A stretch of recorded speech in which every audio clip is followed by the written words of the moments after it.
Hello and welcome to this special council meeting for the Town of Oakville's Council.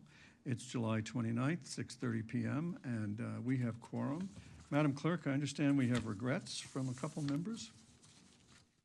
Yes, we have regrets from Councillor Nanda and Councillor Shi.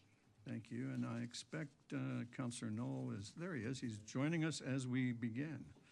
So we are all here. Council, are there any declarations of pecuniary interest? Madam Clerk, I don't see any.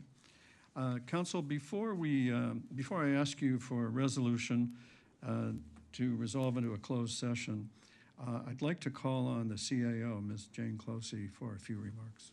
Madam Closey.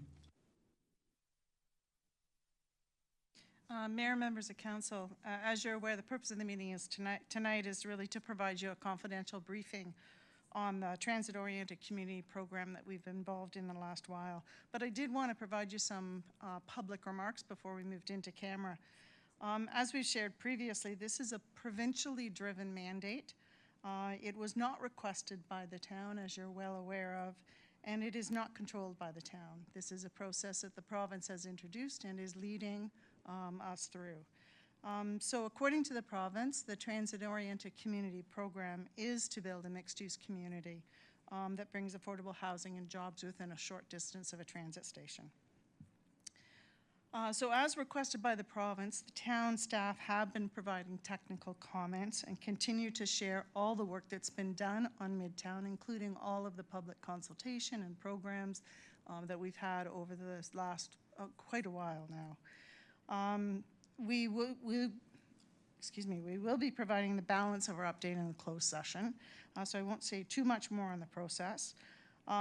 We have to adhere to the provincial process if we have the opportunity to influence them through these discussions. So we are commenting, we're doing what we can to provide the town's voice through that process.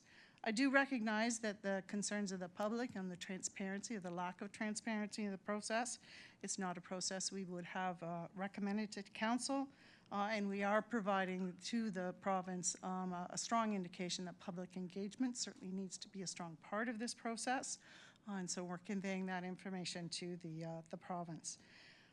So I can confirm my previous statement that the province is developing a proposal that has stated the intention to consult with the community in the fall when that proposal is ready for public consultation. So as with any public, with any provincial initiative, the public is always encouraged to raise their concerns with their MPP, who they are carrying out their instructions under. So Mayor Burton, we did want to move into a confidential session so we could provide you that update as given our recent meetings. Thank you. Right. Well, we have that resolution prepared by our solicitor. And before I call that, Madam CAO, I recall when this was introduced that the province had indicated the public consultation would be in August. And so I'd just like you to enlarge on your remark that the public consultation has slipped, apparently. And is slippage something that happens with this TOC process? I mean, you've looked into several others that have been conducted.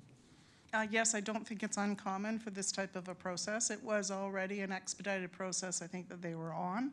And so the slippage into the fall is, I would say, not unusual at all.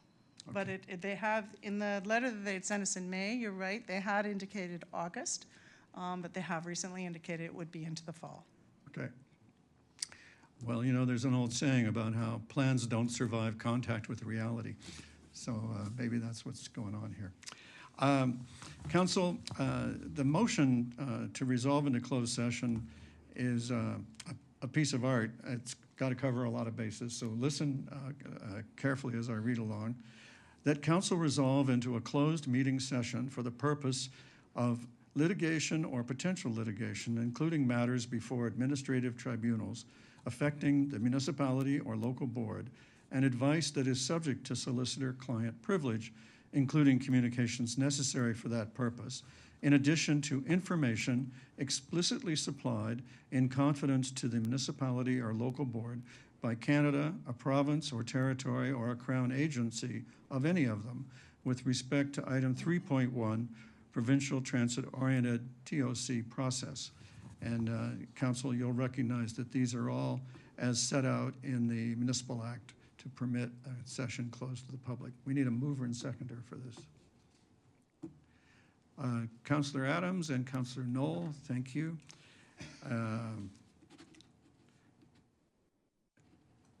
Is there any objection? Madam Clerk, there being no objection, that carries, and we're ready to resolve into a session closed to the public for the aforementioned purpose. Okay. All right, Council has resolved back into public session after having met in a closed session for the purpose of litigation or potential litigation, including matters before administrative tribunals affecting the municipality or local board, and advice that is subject to solicitor-client privilege, including communications necessary for that purpose, in addition to information explicitly supplied in confidence to the municipality or local board by Canada, a province or territory, or a Crown agency of any of them with respect to item 3.1, provincial transit-oriented community TOC process. We need a mover and seconder to receive the confidential verbal update. Councillor Longo and Councillor Grant, thank you. Any objection? Madam Clerk, there being no objection, that carries. Can we get a mover and seconder for the confirmatory bylaw? Councillor Lischina, Councillor McNeice. Is there any objection? There being none, the confirmatory bylaw is considered read and passed. And that ends the work of the meeting. Thank you, everybody, for your diligent work on this matter, which is going to, I think, be in front of us for some time to come. That ends the meeting. It's been terrific working with you, and we're done.